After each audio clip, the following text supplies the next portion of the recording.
Hey guys, thanks for stopping by today. It's your girl Chris. If you're new here, welcome to the channel. Today we're going to be diving into the new Alter Ego Goddess palette. This palette is a rumored dupe for the Natasha Denona Gold palette. Now I do not own that palette. I cannot see myself buying a $120 something palette. It's just way too expensive. If I pay that much for a palette, that means Natasha Denona herself needs to come and hand deliver it. But I am glad that Alter Ego has made a dupe for it. At least that's what you can see in the color story. So this is not really a dupe video. This is more of a, hey, this matches that color, and then we are just going to review this palette. So the palette is on my eyes. This is going to be a very quick review, not like the reviews that I've done before, so let's just dive right into it. This is the box that it comes in.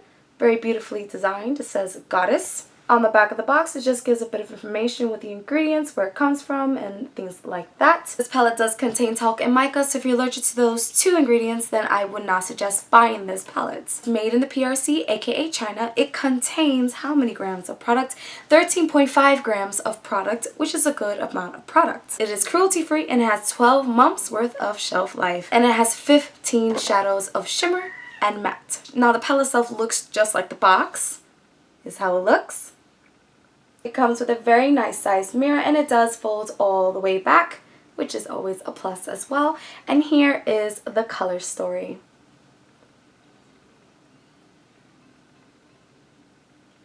This does look just like the gold palette by Natasha Denona, so let me know your thoughts down below. Let me know if you think that this is a dupe just based off of the color story. Again, I do not have that palette to compare it to, but off of the colors, you guys, this is pretty spot on. This is the second palette of Alter Ego, and they have done dupes before. They have duped Anastasia Beverly Hills Sultry palette. I've done that video, so if you want to see that review and that comparison, you can go ahead and click the link that's going to pop up above, but if not, you can continue to watch this one. So I did some pre-recorded swatches. We have the first row of swatches. Each of these, by the way, are one swipe swatches. We have the second row of swatches. Very, very beautiful. And of course, we have the last row of swatches.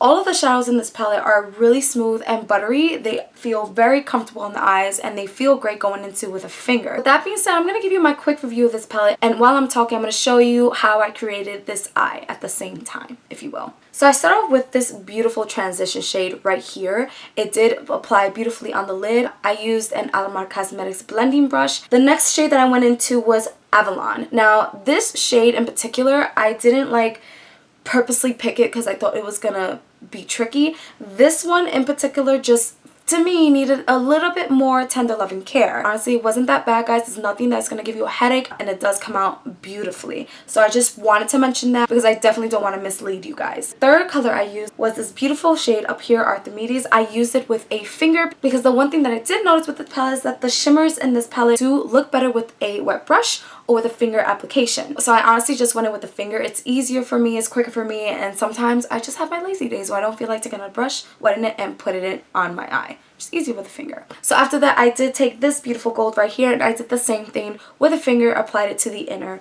corner, and it came out beautiful. It popped. It was so vibrant.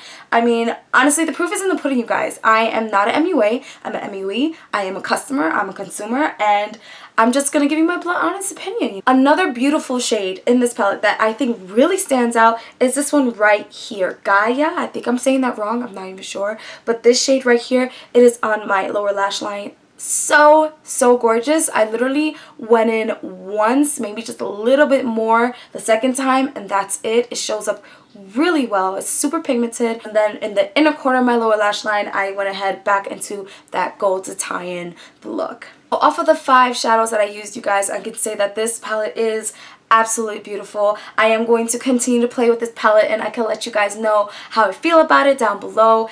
But I'm going to tell you right now that I do love it. Now, I do have a code with the company. It is Christina. If you're interested in this palette and you want to save 10%, then you can use my code. You can save yourself some coin. You don't have to. That is totally up to you. By the way, you guys, the packaging on this is so sturdy. Like, this feels like a book. And that's it. So let me know your thoughts down below. Let me know if you're going to snag the Goddess palette. Let me know what you think of dupes in general, because you don't have to like dupes, honestly. If you don't like dupes, it's okay. If you want to support Natasha Denona's gold palette, then by all means go get it, especially if you got the coin. But if you don't have the coin and you really love the color story, then this might be the palette for you. This is the Goddess palette, again, by Alter Ego. You can get it at shopalterego.com. Alright guys, so as always, I will see you guys in the comment section, and I'll catch you guys on the next one. Bye.